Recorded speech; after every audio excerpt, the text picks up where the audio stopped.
सभी दोस्तों को नमस्कार। मैं संदीप एक बार फिर से आप लोगों का स्वागत करता हूं विजेता क्लासेस के ऑनलाइन प्लेटफॉर्म पे। अभी ये जो क्लासेस आप लोगों के सामने चल रही हैं ये यूट्यूब पे लाइव चल रही हैं मेरे दोस्तों, और ये यूट्यूब पे लाइव तब तक चलती रहेंगी जब तक हमारा ऐप 1 या 2 दिन के अंदर हमारा ऐप लॉन्च होने वाला है। फिर ये क्लासेस जो हैं आप लोगों को विजेता क्लासेस की एप्लीकेशन पे मिला करेंगी। हम लोग वहाँ पे आप लोगों से बातें किया करेंगे, वहाँ पे आप लोगों को पढ़ाया करेंगे।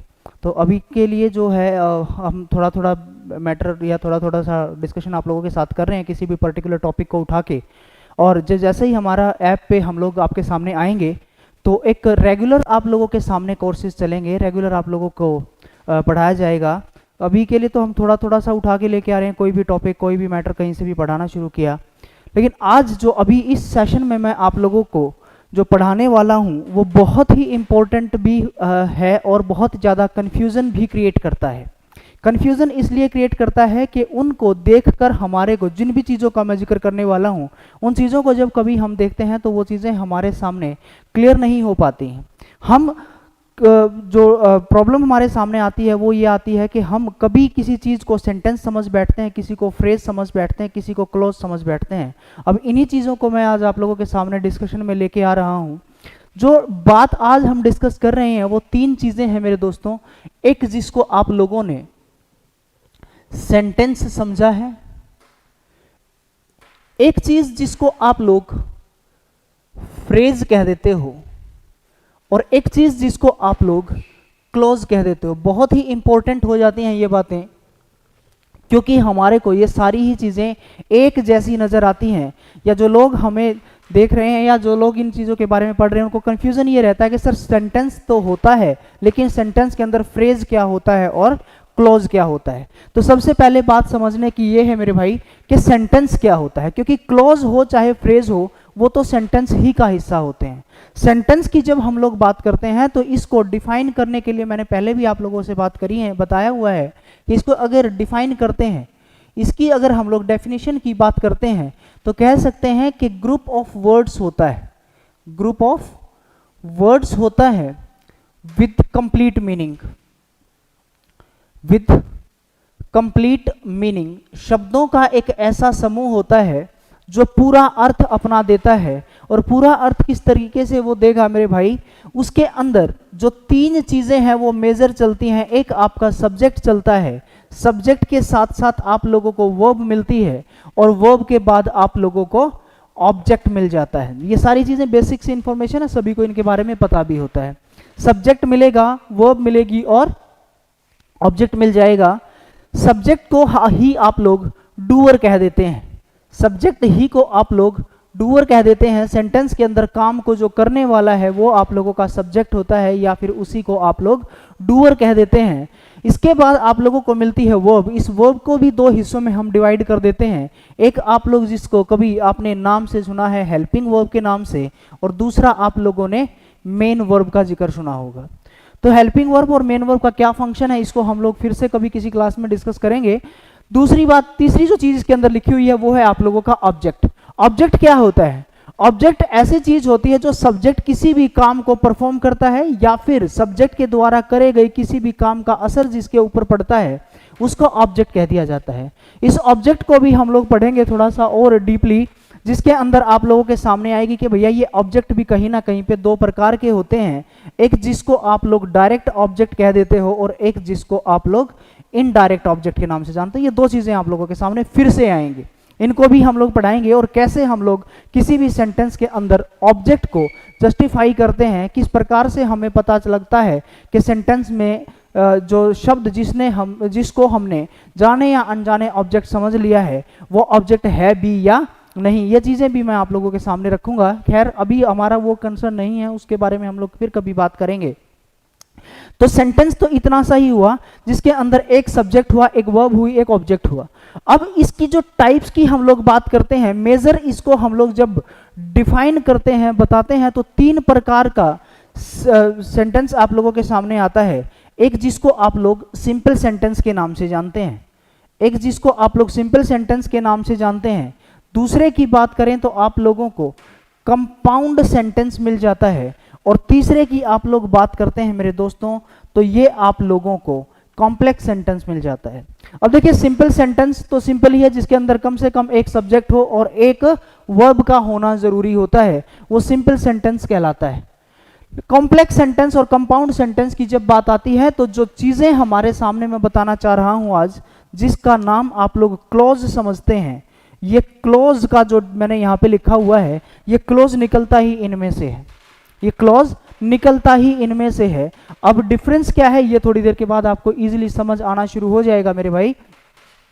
दूसरी बात आपके सामने लिखी हुई है भाई फ्रेज।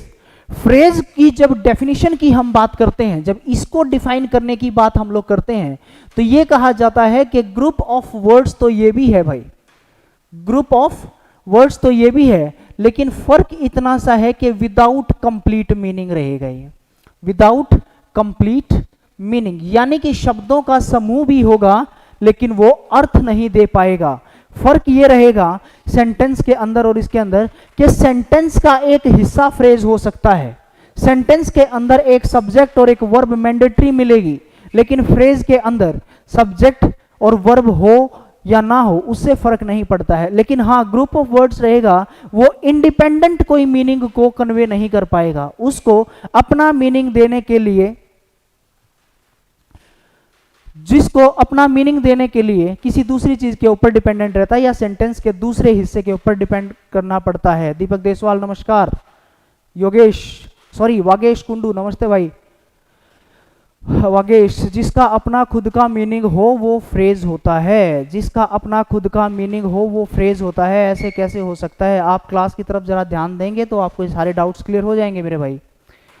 Without complete meaning. अब इसको फ्रेज को जब हिंदी में हम लोग कहते हैं तो इसका मतलब वाक्यांश होता है। ये तो बात समझ आ रही है कि ये सेंटेंस का कोई ना कोई हिस्सा रहता होगा। फॉर एग्जाम्पल, आप लोगों ने कहा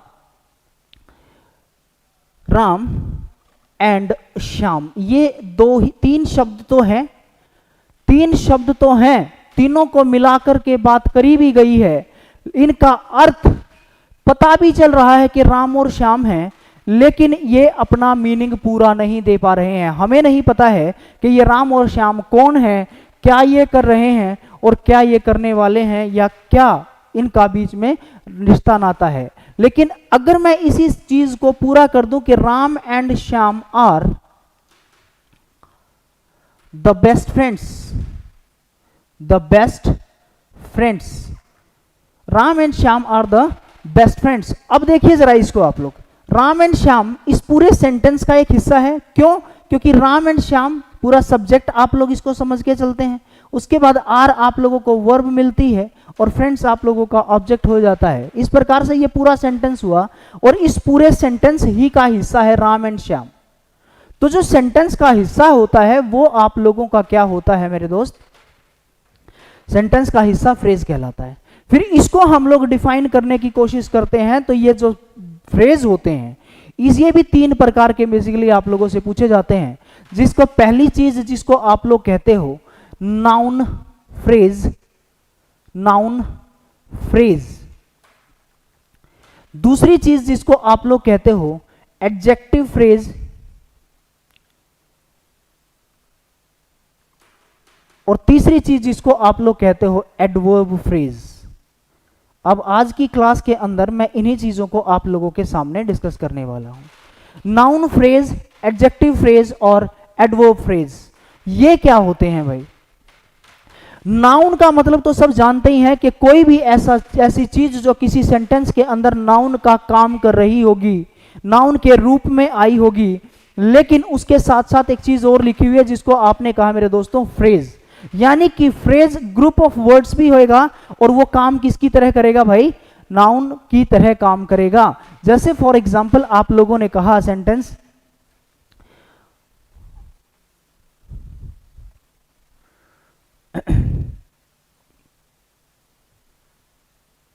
slow and wins the race, ये सेंटेंस आप लोगों के सामने कहा हुआ। अब इसके अंदर अगर हम लोग देखें तो स्लो एंड स्टडी यहां पे सेंटेंस के अंदर एक नाउन की तरह काम कर रहा है, एक नाउन की तरह काम कर रहा है, और इस नाउन के अंदर दो शब्द भी मिले हुए हैं, एक स्लो मिला, एक स्टडी मिला और एक मिला एंड, यानी कि ग्रुप ऑफ वर्ड्स तो हुआ, और ये अगर मैं इतनी सी चीज को इसके अंदर से निकाल दूं तो इसका बिल्कुल कुछ पता नहीं चल रहा है। अगर ये चीज इसके साथ ना दे रखी होती, सपोज करो ये है ही नहीं, तो ये चीज आप लोगों को बता रही है कि स्लो एंड स्टडी तो है, लेकिन इसका कोई मीनिंग नहीं निकल रहा है। अगर मैं इसके साथ इस वर्ब को कनेक्ट करने की कोशिश करता हूं, ये वर्ब चलती है, ये आप लोगों का ऑब्जेक्ट होता है, तो इस कंप्लीट को तो आप लोग एक सेंटेंस मान सकते हैं मेरे भाई, अदरवाइज इसके अलावा ये कोई सेंटेंस है नहीं। इसी चीज को जो नाउन की तरह काम कर रहा है और ग्रुप ऑफ वर्ड्स भी है, तो इसी चीज को आप लोग नाउन फ्रेज कह देते हैं, नाउन फ्रेज कह देते हैं। दूसरी चीज जो है वो है आप लोगों का एडजेक्टिव फ्रेज। एडजेक्टिव फ्रेज, देखिए एडजेक्टिव क्या होता है? एडजेक्टिव वो चीज होती है जो किसी नाउन या प्रोनाउन को क्वालिफाई कर दे, नाउन या प्रोनाउन को क्वालिफाई कर दे और वो किसी ना किसी की विशेषता भी बताए। जैसे फॉर एग्जाम्पल आप लोगों ने कहा, मैंने कहा कि भाई Harish is honest and intelligent, Harish is honest and intelligent. अब यहां पे अगर आप लोग देखें तो ये हरीश अपने आप में सेंटेंस के अंदर एक नाउन का काम कर रहा है और इसी की खासियत बताई जा रही है ऑनेस्ट एंड इंटेलिजेंट के। भैया जो हरीश है वही ऑनेस्ट भी है और वही इंटेलिजेंट भी है। तो इसके अंदर 1 2 3 ये 3 शब्द आप लोगों को मिल रहे हैं भाई, ये 3 शब्द आप लोगों को मिल रहे हैं और तीनों ही शब्द मिलकर एक इंसान, एक नाउन की विशेषता बता रहे हैं। अब 3 शब्द मिले तो फ्रेज हुए, और फ्रेज भी क्यों हुए भाई? क्योंकि इसके अंदर ना तो कोई सब्जेक्ट है ना तो कोई वर्ब है, और ये अकेला कोई अपना मीनिंग भी अकेला कोई मीनिंग भी नहीं दे रहा है। तो इसीलिए आप लोग इसको, ये जब इसकी विशेषता बता रहे हैं तो ये एडजेक्टिव कहलाएंगे मेरे दोस्तों। और इसके साथ ही इन 3 शब्दों का जो मिलकर बनता है, जिसके अंदर ना तो कोई सब्जेक्ट है ना तो कोई वर्ब है, इसीलिए इसको आप लोग फ्रेज के नाम से भी जानते हैं। तो इस प्रकार से आप लोगों का ये एडजेक्टिव फ्रेज कहलाता है, ये एडजेक्टिव फ्रेज होता है। देखिए फ्रेज की खास बात ही ये होती है कि सेंटेंस के अंदर वो यूज तो करा जाएगा, लेकिन उसके पास अपना कोई भी सब्जेक्ट नहीं होगा, अपनी कोई भी वर्ब नहीं होगी, शब्दों का ग्रुप में वो आ जाएगा, लेकिन मीनिंग कन्वे पूरा नहीं कर पाएगा। और यहाँ पे ये इसकी विशेषता बता रहा है, और जो इसकी विशेषता बता रहा है ये, तो ये अपने आप में एडजेक्टिव कहलाया, क्योंकि नाउन या प्रोनाउन की विशेषता बताने वाला शब्द ही एडजेक्टिव कहलाता है। और क्योंकि इसके पास अपना वर्ब और इसका सब्जेक्ट नहीं है, तो इसको आप लोग फ्रेज ही कह देंगे। ठीक होगी बात? तीसरी बात आती है आप लोगों के सामने एडवर्ब फ्रेज। देखिए एडवर्ब क्या होती है? एडवर्ब वो चीज होती है, नॉर्मली तो एडवर्ब को आप लोग ऐसा शब्द समझ के चलते हैं जो किसी वर्ब की विशेषता बताए, यानी कि adverb is a word which qualifies a verb. लेकिन ये डेफिनेशन कुछ पूरी नहीं है। इस डेफिनेशन की अगर हम बात करें तो ये अधूरी लगती है। एडवर्ब एक ऐसा शब्द, ऐसी चीज होती है जो किस इंग्लिश के अंदर नाउन या प्रोनाउन नाम के पार्ट्स ऑफ स्पीच को छोड़कर बाकी बचे सभी पार्ट्स ऑफ स्पीच को क्वालिफाई कर जाती है। और ये क्यों करती है और किस प्रकार से करती है, कैसे ये रिएक्ट करती है, इस चीज को हम जब एडवर्ब का चैप्टर पढ़ेंगे तो ये वहां पे आपको बेहतरीन तरीके से ये चीजें समझ आने शुरू हो जाएंगी। अब एडवर्ब फ्रेज की बात करते हैं। देखिए बात वही कि एडवर्ब होगा तो किसी चीज की विशेषता बता रहा होगा। अब वो चाहे ना, वैसे तो ये यहाँ पे आप लोग वर्ब को लेके चलें, अदरवाइज तो मैं फिर कह रहा हूँ कि एडवर्ब बहुत सारी चीज़ों को क्वालिफाई कर जाता है। लेकिन दूसरी बात ये कहना चाहता है कि भैया ये फ्रेज भी तो होगा, और फ्रेज क्या होगा? जो ग्रुप ऑफ वर्ड्स होगा जिसके पास अपना कोई सब्जेक्ट नहीं होगा, अपनी कोई वर्ब नहीं होगी। देखिए जरा किस तरीके से मैंने कहा कि Ram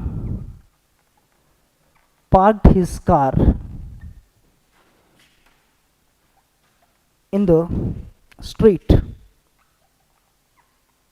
Ram parked his car in the street. अब यहां पे राम को देखें तो ये आप लोगों का सेंटेंस का सब्जेक्ट है, पार्क की बात करी तो वर्ब हुआ, हिज कार ऑब्जेक्ट हुआ, और ऑब्जेक्ट के बाद ये जो चीजें दी गई हैं ये आप लोगों का कहीं ना कहीं पे एक एडवर्ब कहलाता है। क्यों कहलाता है? क्योंकि देखिए यहाँ पे आप लोग अगर इस एडवर्ब का नाम भी जानना चाहते हैं तो ये एडवर्ब ऑफ प्लेस कहलाता है। इसको आप लोग एडवर्ब ऑफ प्लेस कहते हैं। क्यों? क्योंकि इसको जब आप लोग पहचानने की कोशिश करते हैं तो ये जवाब आप लोगों को वेयर से मिलता है, और वेयर से जो जवाब मिलता है मेरे दोस्त वो आप लोगों का एडवर्ब ऑफ प्लेस कहलाता है।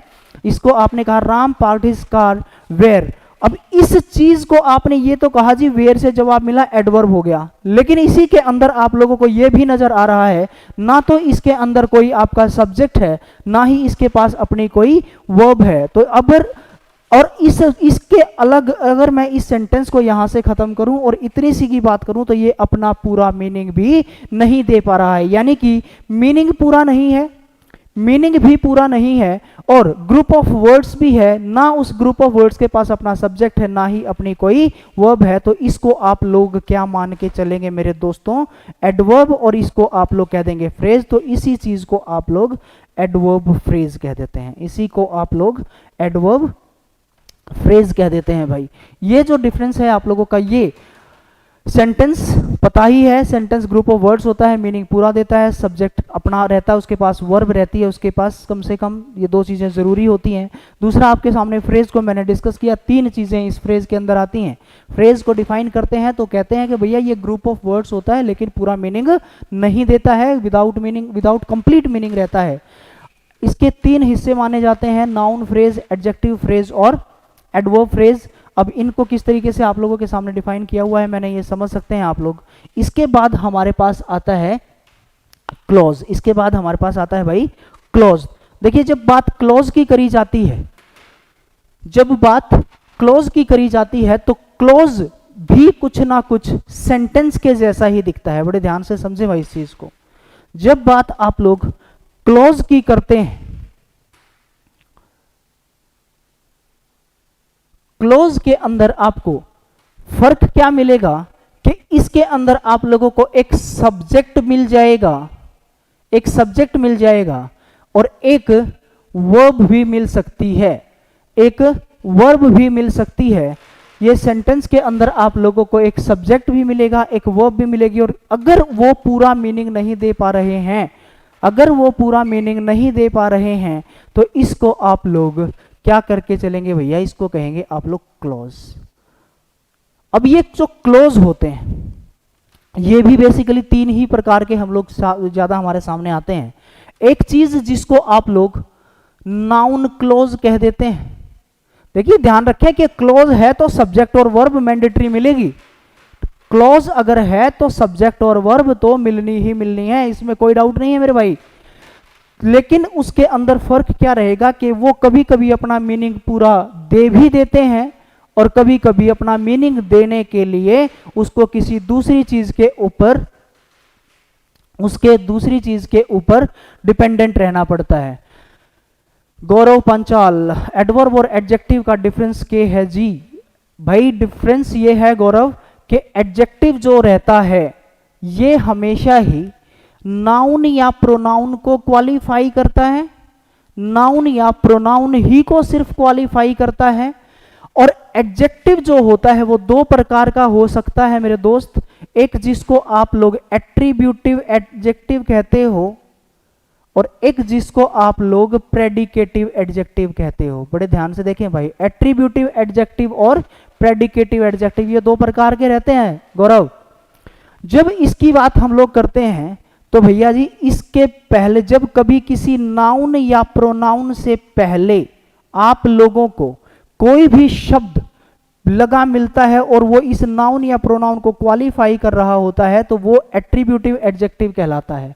फॉर एग्जाम्पल मैंने कहा Rohan is an honest boy, honest boy. दोस्तों ये आप लोग अगर देखें तो ये बॉय क्या है, आपका नाउन हुआ बेटा, और नाउन के पहले आप लोगों ने देखा ऑनेस्ट लिखा हुआ है तो ये आप लोगों का एडजेक्टिव हुआ। और ये एडजेक्टिव कौन सा हुआ? Attributive adjective. क्यों? क्योंकि ये इस नाउन से पहले लग के इसको क्वालिफाई कर रहा है। दूसरी बात आपने कहा कि जी प्रेडिकेटिव, प्रेडिकेटिव मैं इसी सेंटेंस को दोबारा लिखने की कोशिश करता हूं। मैंने कहा Rohan is honest, Rohan is honest. अब यहां पे इस रोहन को देखें तो ये भी आप लोगों का नाउन है, इस नाउन है और इसके बाद में ये लगकर इसी रोहन की विशेषता बताना चाहता है तो इसी को आप लोग प्रेडिकेटिव एडजेक्टिव कहते हो बेटा। ये एडजेक्टिव दो प्रकार के होते हैं, बेसिक मेजर इसका, या तो प्रेडिकेटिव या तो एट्रीब्यूटिव। अब इसके पार्ट्स और बहुत सारे पढ़ते हैं हम लोग, कभी एडजेक्टिव का चैप्टर जब हम लोग पढ़ेंगे तो सारी चीजें, हर एडजेक्टिव को मैं आप लोगों के सामने डिफाइन करूंगा। रही बात आपने पूछा है गौरव कि एडवर्ब और एडजेक्टिव में डिफरेंस क्या है। एडवर्ब जो होता है मेरे दोस्त, वो एडवर्ब वो एक ऐसी चीज होती है, देखो नॉर्मली तो आप लोग एडवर्ब की जब बात करते हैं तो एडवर्ब कहता है कि इसका हिंदी अर्थ हम लोग समझ के चलें तो इसको क्रिया विशेषण कहा जाता है। और क्रिया विशेषण को समझते ही हमारे दिमाग में बात ये आती है कि जी क्रिया विशेषण वो शब्द होते हैं जो किसी क्रिया की विशेषता को बताते हैं, हमारा दिमाग ये कहता है। लेकिन एडवर्ब जो होती है दोस्त, वो ना सिर्फ आप लोगों के सिर्फ नाउन या प्रोनाउन को छोड़कर बाकी सारे जितने भी पार्ट्स ऑफ स्पीच बचते हैं, पार्ट्स ऑफ स्पीच बचते हैं, ये इंग्लिश के अंदर पार्ट्स ऑफ स्पीच 8 माने जाते हैं। अभी के लिए ध्यान से समझें, नाउन समझा जाता है, प्रोनाउन समझा जाता है, एडजेक्टिव समझा जाता है, एडवर्ब भी होता है, वर्ब भी होता है, कंजंक्शन भी होता है, प्रेपोजिशन भी होता है और एक होता है इंटरजेक्शन। ये 8 पार्ट्स ऑफ स्पीच माने जाते हैं। इस एडवर्ब का लेना देना सिर्फ नाउन या प्रोनाउन के साथ कुछ नहीं होता है, बाकी बची जितनी भी पार्ट्स ऑफ स्पीच ये एडवर्ब उन सभी को क्वालिफाई कर देता है। अब ये किस प्रकार से करता है, ये आपको इस चीज को जानने के लिए आपको आना पड़ेगा एडवर्ब के चैप्टर में। आप लोगों को क्लासेस कंटिन्यूस रखनी पड़ेंगी, वो सारे डाउट्स आप लोगों के क्लियर हो जाएंगे। आप बहुत आगे जंप करके जाने की कोशिश कर रहे हो। मैंने कहा है कि नाउन या प्रोनाउन को क्वालिफाई नहीं करता है, लेकिन कुछ स्पेशल केसेस ऐसे भी होते हैं एक्सेप्शनल, मैं वो एक्सेप्शंस भी आप लोगों को बताऊंगा कि क्यों ये आप लोगों के एडवर्ब को भी ये एडवर्ब नाउन या प्रोनाउन को भी क्वालिफाई कर जाती है। अभी वो कहाँ पे करती हैं वो चीज़ मैं आप लोगों को जब एडवर्ब का चैप्टर आएगा तो मैं आपको बता दूंगा, ठीक है। तो ये मेरे ख्याल से क्लियर हो गया होगा।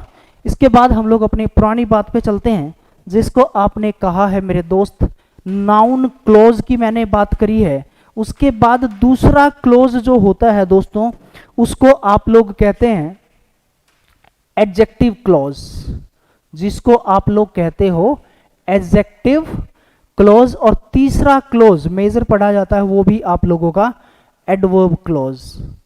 देखिए इनमें फर्क क्या है।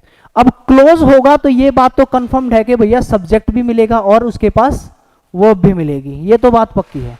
जैसा कि नाम से ही पता चल रहा है, जैसा कि नाम से ही पता चल रहा है कि नाउन क्लोज यानी कि वो शब्द जो सेंटेंस के अंदर सब्जेक्ट को भी ले रहा होगा, जिसके पास अपनी वर्ब भी होगी और वो अपने आप में एक क्लोज का काम करेगा और वो नाउन की तरह रिएक्ट करता होगा। फॉर एग्जाम्पल मैंने आप लोगों के सामने सेंटेंस कहा, I think you are very intelligent. देखिए जरा ध्यान से सेंटेंस को, I think you are very intelligent. जब आप किसी भी सेंटेंस के अंदर नाउन को आइडेंटिफाई करते हैं तो 3 क्वेश्चन वर्ड आप लोगों को हेल्प करते हैं, हु, व्हाट या फिर हुम। ये 3 क्वेश्चन वर्ड हैं जो आपको हेल्प करते हैं किसको फाइंड आउट करने में, नाउन को फाइंड आउट करने में। अब जरा सेंटेंस को ध्यान से देखें भाई, आई थिंक। अब इसके अंदर अगर देखते हैं तो आई अपने आप में एक सब्जेक्ट हुआ, कोई डाउट नहीं है, यहां पे बिल्कुल ठीक हुआ। थिंक अपने आप में एक वर्ब हुई, लेकिन यहां पे I think you are very intelligent. अगर आप लोग यहां पे देखें तो यू भी अपने आप में कहीं ना कहीं पे इस पार्ट का अपने आप में एक सब्जेक्ट लग रहा है। आर को अगर कहें तो ये अपने आप में एक पूरा वर्ब लग रहा है। लेकिन क्या आप इन दोनों ही चीजों को क्या 2 सेंटेंस कह देंगे? क्या ये दोनों अलग अलग सेंटेंस कहे जाएंगे? आप कहेंगे बिल्कुल नहीं हो सकता, ये दोनों सेंटेंस अलग अलग। क्यों? क्योंकि ये तो पूरा एक ही सेंटेंस है। ये बताना ही चाहता है यहाँ पे मेन सब्जेक्ट क्या है, आई, थिंक क्या है, आपकी वर्ब है, लेकिन यू आर वेरी इंटेलिजेंट। और मैं अगर कहूं इसको तो भैया इसके पास एक सब्जेक्ट भी हुआ, इसके पास एक वर्ब भी हुई, लेकिन मैं ये कहूं कि आई थिंक व्हाट, मैंने क्या सोचा या मैं क्या सोचता हूं, तो उसका जवाब मिलता है यू आर वेरी इंटेलिजेंट। जब व्हाट से जवाब मिलता है बेटे तो इसको आप लोग क्या मान के चलेंगे, ये आप लोगों का माना जाएगा नाउन। क्या माना जाएगा भाई जी? नाउन माना जाएगा। और क्योंकि ये नाउन की तरह काम तो कर रहा है, नाउन की तरह काम तो कर रहा है, लेकिन इसके अंदर अपना एक सब्जेक्ट और अपना एक वर्ब भी है, तो इसीलिए इसको आप लोग नाउन क्लॉज कह देते हैं। इसी को आप लोग नाउन क्लोज कह देते हैं। भाई जी ये नाउन क्लोज हुआ दोस्त, ये आपका सब सेंटेंस कंप्लीट है, लेकिन अगर आप क्लोज की बात करते हैं तो इसको आप लोगों से नाउन क्लोज की तरह आप लोग इसको कहेंगे। बड़े ध्यान से देखें, जब स्टेट लेवल एग्जामिनेशंस की बात आती है, किसी भी आप एयरफोर्स नेवी की बात करते हैं या किसी और एग्जाम की भी बात करते हैं, तो वहां पे आप लोगों को किसी भी सेंटेंस के नीचे इस तरीके से अंडरलाइन करेगा, पूछ लेगा कि क्लोज का नाम बताएं। आप लोगों से पूछेगा कि क्लोज का नाम बताएं। अब क्लोज का नाम कैसे पता चलेगा? आपको पता ही है कि भैया नाउन क्लोज को अभी तक हमने पढ़ा है। नाउन क्लोज क्या होता है भैया? उसके पास क्लोज हुआ तो कंफर्म बात यह है कि एक सब्जेक्ट होगा और एक वर्ब उसके पास होगी, लेकिन सब्जेक्ट और वर्ब तो होगी, लेकिन उसका वो सेंटेंस के अंदर एक नाउन की तरह काम कर रहा होगा। तो इसीलिए उसको आप लोग बहुत सीधे शब्दों में क्या कह देंगे? नाउन क्लोज कह देंगे। भाई एक बात क्लियर होती है। उसके बाद मैंने कहा आप लोगों के सामने एडजेक्टिव क्लोज। ये एडजेक्टिव क्लोज क्या होता है? एडजेक्टिव देखिए, एडजेक्टिव का भी थोड़ी देर पहले मैंने डिस्कस किया है कि एडजेक्टिव होगा तो वो डेफिनेटली किसके बारे में बात करेगा?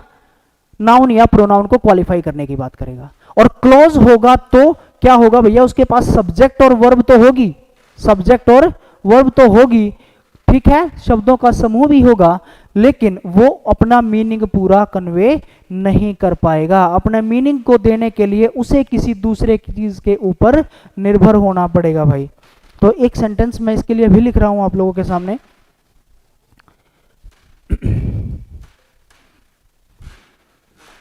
सेंटेंस उसने कहा भाई, I know Rahul who is very intelligent। Sentence कहना चाहता है I know Rahul who is very intelligent. देखिए अगर आप लोग इस सेंटेंस को देखें तो आई अपने आप में एक सब्जेक्ट हो जाता है, आई अपने आप में एक सब्जेक्ट हो जाता है। नो की बात करें तो अपने आप में एक वर्ब हो जाती है, और ये आप लोगों का ऑब्जेक्ट हो जाता है। ये तो बात यहां तक ठीक लगती है। अब अगर दूसरी बात हम लोग करें तो हु यहां पे एक सब्जेक्ट ही के जैसे काम कर रहा है। इसकी अगर मैं बात करूं तो वर्ब की बात हो रही है, और ये राहुल के बारे में ही बता रहा है, ये इंटेलिजेंट है। भैया यहां पे चाहे राहुल कहो चाहे हु कहो, इस चीज को आप लोग रिलेटिव प्रोनाउन भी कह देते हैं। भाई रिलेटिव प्रोनाउन भी कह देते हैं। इस चीज को रिलेटिव प्रोनाउन क्यों कहा जाता है? ये चीज हम लोग प्रोनाउन के अंदर पढ़ते हैं। भाई हर चीज एक दूसरे के साथ इंटरकनेक्टेड है। इन चीजों को हम लोग अगले चैप्टर्स में देखते चलेंगे जब आप लोग प्रोनाउंस वगैरह की बात करेंगे। तो यहाँ पे हु अपने आप में किसकी बात कर रहा है? सब्जेक्ट की बात कर रहा है। इज किसकी बात कर रहा है? वर्ब हो जाता है। लेकिन ये विशेषता किसकी बता रहा है? ये जो पूरी चीज है ये किसके बारे में बात करी जा रही है? राहुल के बारे में। तो ये जो चीज है इसके पास सब्जेक्ट भी है, वर्ब भी है, लेकिन ये बात किसकी विशेषता बताने के लिए यूज हो रहा है? राहुल की। और जो राहुल यानी कि नाउन, राहुल यानी कि नाउन और नाउन की विशेषता बता रहा है, तो ये हुआ बेटा एडजेक्टिव। एडजेक्टिव के अंदर वो शब्द, ऐसा कोई ग्रुप ऑफ वर्ड्स जो नाउन की विशेषता तो बताने के लिए यूज हो रहा है, लेकिन उस नाउन की विशेषता बताने के साथ साथ उस विशेषता बताने वाले सेंटेंस के अंदर, उस क्लॉज के अंदर आपको एक सब्जेक्ट भी मिलता है, एक वर्ब भी मिलती है। तो इस प्रकार से आप लोग इसको क्लोज कह देते हैं। भाई एक सेंटेंस मैं और लिख देता हूं। मैंने एक सेंटेंस आप लोगों के सामने कहा, I like the bird which is, that is sitting on the fence। I like the bird that is sitting on the fence। देखिए I क्या है यहाँ पे? सब्जेक्ट। like क्या है यहाँ पे? वर्ब। अब बर्ड क्या है? अपने आप में ऑब्जेक्ट। मैं पसंद करता हूं बर्ड को, लेकिन बात क्या है? किस बर्ड को पसंद करता हूं? उस बर्ड की खासियत क्या है? जो फेंस के ऊपर बैठा हुआ है। अब इसके अंदर अगर देखें तो दैट अपने आप में एक सब्जेक्ट हुआ मेरे भाई। इसकी बात करी तो ये अपने आप में एक वर्ब हुई। लेकिन ये सारी की सारी कहानी यहां से यहां तक जो है, ये किसके बारे में, किसकी खासियत बता रही है? ये बर्ड की खासियत बता रही है। अब बर्ड अपने आप में क्या है मेरे दोस्तों, ये है आपका नाउन, और जो नाउन की खासियत बता रही है वो क्या हुआ बेटा जी, ये पूरे की पूरी चीज क्या बता रही है, जो इसकी खासियत तो खासियत बता रही है, तो भैया जी ये हुआ एडजेक्टिव। और ऐसा कोई भी ग्रुप ऑफ वर्ड जो एडजेक्टिव की खासियत तो बता रहा है, खासियत तो बता रहा है, लेकिन साथ साथ उसके पास अपना एक सब्जेक्ट की तरह रिएक्ट करने वाला भी कोई वर्ड है, दूसरा उसके पास वर्ब भी है, सब्जेक्ट भी है और वर्ब भी है, लेकिन पूरा सेंटेंस नहीं है, तो इसी को आप लोग क्लोज कह देते हैं। और ये क्योंकि इस नाउन की विशेषता बता रहा है, तो इसी को आप लोग एडजेक्टिव क्लोज कह देते हैं।